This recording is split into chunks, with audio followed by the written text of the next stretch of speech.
Ini kondisi terkini jembatan darurat Kotorawang, Kecamatan Parjurai, Kabupaten Selatan Provinsi Sumatera Barat sana.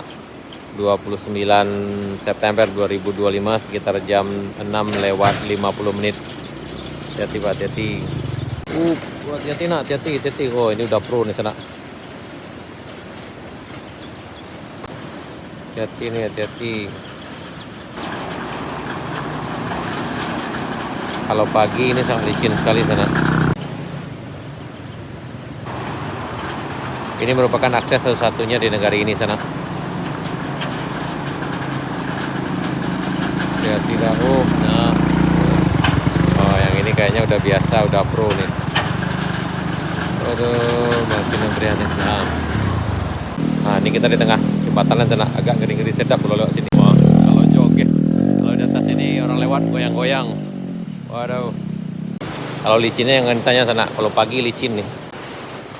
Nah, ini di sebelah sini ada sebuah sekolah dasar sana, dan di ujung sana juga ada sebuah sekolah dasar. Kalau udah pro aman nih sana nih. Aduh.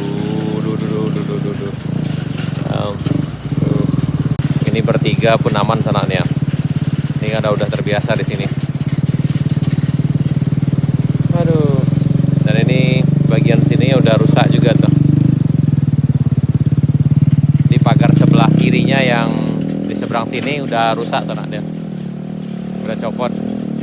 Nah, ini juga kita udah mulai lepas. Dan kayaknya kalau diperhatikan jembatannya udah makin lama makin turun di sana.